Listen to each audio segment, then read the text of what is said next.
ہمارے پاس United nations کی resolutions ہیں. 1947 میں جو تھا the state of Jammu and Kashmir, وہ تھا کون سا علاقہ جو ہندوستان کے پاس ہے, گلگت بلتستان ہے اور آزاد جموں کشمیر. اس میں وہ لوگوں کو بسا لیں. وہ دیکھیں بیوقوف اگر آپ کسی کو بنانا چاہتے ہیں تو آپ کو لگتا ہے کہ آپ اس کو بیوقوف بنا رہے ہیں, ضروری نہیں ہے کہ جس کو آپ بیوقوف بنا رہے ہیں وہ بیوقوف بن رہا ہے. تو ہندوستان کر لے اپنی یہ ساری ایکٹیویٹیز, اسے جو لگتا ہے کہ ہم ہندوؤں کی پاپولیشن بڑھا لیں گے اور مسلمانوں کو ہم مار بھی رہے ہیں, ہم ان کو بھگا بھی رہے ہیں, در بدر کر رہے ہیں, تو جب یہ زیادہ ہو جائیں گے تو ہم پلیبیسائڈ کریں گے, تو ہم یہاں پر کیا کر رہے ہیں. بالکل بالکل آپ نے ٹھیک بات کی ہے. ایک ہم دیکھ رہے ہیں سلسلہ چلتا آ رہا ہے ظلم و جبر کا, داستانیں رقم ہو رہی ہیں کشمیر میں, لاکھوں جانوں کا نذرانہ بھی دے چکے ہیں کشمیری, اور عصمت دری جس طرح سے ہو رہی ہے, ہاف وڈو کا کانسیپٹ ہم نے دیکھا. مجھے یہ بتائیے گا کہ آپ کا تعلق بھی کشمیر سے ہے, کشمیریوں کے اندر وہ کیا ایک خاص سوچ ہے, کیا تھیوری ہے کہ ہم دیکھتے ہیں کہ کچھ بھی ہو جائے ان کا حوصلہ پست نہیں ہوتا, وہ دن بہ دن بلند ہوتا جا رہا ہے؟ دیکھیے ایک بہت ہی تکلیف دہ حقیقت یہ ہے کہ ہم ہندوستان کے ساتھ مل کر رہ ہی نہیں سکتے. ٹھیک ہے, چوائس ہوتی نا کہ جیسے جی چوائس ہے تو پھر کہتے کہ ہاں نہیں پاکستان کے ساتھ بھی نہیں, تو یوں بھی نہیں اور ایسے بھی نہیں اور ویسے بھی نہیں. چوائس نہیں ہے. ہندوستان جو ہے وہ کب سے اس کا قبضہ ہے کشمیر پر, وہ اچھا بن کر دکھاتا, وہ دل جیتنے کی کوشش کرتا, اس نے کبھی کوشش ہی نہیں کی ہے. وہ دیکھیں ہندوستان نہیں چاہتا مسلمان, اور پورے آپ انڈیا کا نقشہ دیکھ لیجئے, آج بھی مسلم میجورٹی ایک ہی جگہ پر ہے. 1947 میں مختلف جگہیں تھیں, وہ بھی ہندوستان نے, دیکھیے اگر ہندوستان, نہرو نے کہا کہ نہیں جی ہم ان کو رائٹ آف سیلف ڈٹرمنیشن دیں گے, تو باقی ریاستوں کا کیا حال کیا اس نے؟ حیدرآباد کے ساتھ کیا ہوا تھا؟ Hyderabad was not part of India in 1947 as per the partition plan, نہیں تھا نا, لیکن ہر جگہ پر اس نے زبردستی وہ ساری زمین سارے علاقے صرف زبردستی ہی کر رہا ہے, بٹ یہ کہ زبردستی آخر کب تک چل سکتی. میں الیکشن کی طرف آنا چاہوں گی. آپ نے زبردستی کی بات کی, الیکشن بھی زبردستی ہی کرائے گئے, بندوق کی نوک پہ الیکشن ہو تو کیا ہی الیکشن ہوں گے. وہاں کسی میڈیا اتھارٹی کو جا کے رپورٹ کرنے کی اجازت نہیں تھی, اور وہ کہہ رہے تھے کہ جی ہم بالکل امن اور امان سے الیکشن کرا رہے ہیں, لیکن اگر وہاں پہ میڈیا رپورٹ کر ہی نہیں سکتا تو امن کی صورتحال کون بتائے گا. اس کے نتیجے میں بننے والی جو اسمبلی ہے اس کے بارے میں بتائیے کہ کیا حیثیت رکھتا ہے, کیا معنی ہے اس اسمبلی کی جو ڈھونگ انتخابات کے. لیکن میں آپ کو ایک مثال دیتی ہوں, اس سے آپ کو اسمبلی کا حال پتہ چل جائے گا. پچھلے سال یوم شہدائے کشمیر پر عمر عبداللہ صاحب جو کہ چیف منسٹر ہیں, وہ چاہتے تھے کہ وہ فاتحہ خوانی کے لیے جائیں, تو پہلے دن ان کے اپنے اسٹاف ہی نے انہیں نہیں جانے دیا, اور دوسرے دن انہوں نے دیوار پر سے چھلانگ لگائی اور پھر جا کر فاتحہ کی. یہ حالت ہے اس اسمبلی کی. اچھا فرزانہ صاحبہ, ہم دیکھتے ہیں کہ ہیومن رائٹس کی وائلیشن ہو رہی ہے, جس طرح سے آپ نے بھی ذکر کیا. مسلم ممالک کی ایگزامپل لے لیں, یو این کی ایگزامپل لے لیں, ہم بے بس ہیں. ہم اپنی پرسنل کیپیسٹی میں کشمیریوں کے لیے کیا کر سکتے ہیں؟ دیکھیے اپنی پرسنل کیپیسٹی میں ہر انسان کچھ نہ کچھ کشمیریوں کے لیے کر سکتے ہیں. آپ لوگ میڈیا ریپریزنٹیٹیوز ہیں, ہمیں بہت زیادہ ضرورت ہے کہ پاکستان کا پرائیویٹ میڈیا کشمیر کے بارے میں بات کرے, کشمیر کو ہائی لائٹ کرے.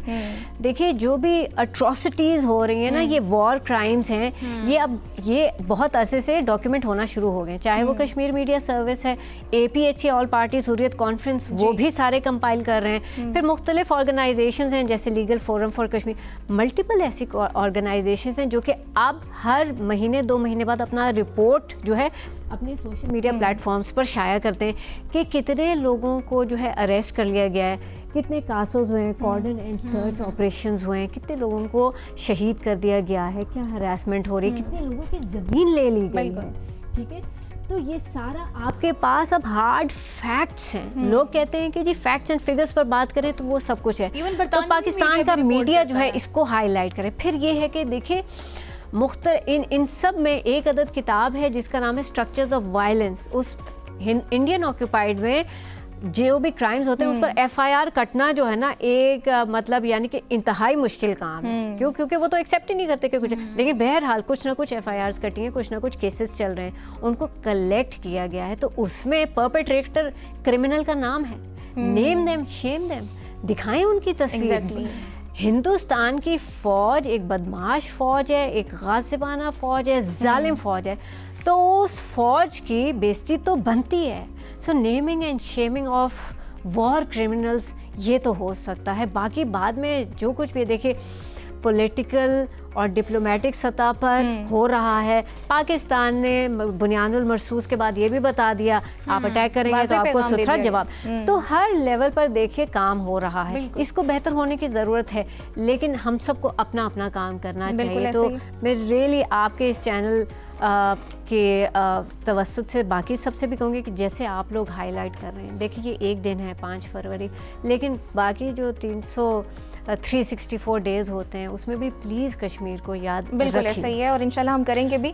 ہماری بھی دعا یہی ہے. 5 فروری صرف ایک دن نہیں ہے جو ہم مناتے ہیں, ویسے بھی کشمیری بھائی ہمارے دلوں میں ہی رہتے ہیں ہمیشہ, اور ہماری ہمیشہ یہی دعا ہوتی ہے. اس سے پہلے بھی ہم آج میں اور ایمان بھی یہی ڈسکس کر رہے تھے کہ ہم بچپن میں سے ہی یہ سنتے اور بولتے ہوئے آئے ہیں کہ یاران جہاں کہتے ہیں کشمیر ہے جنت, جنت کسی کافر کو ملی ہے نہ ملے گی.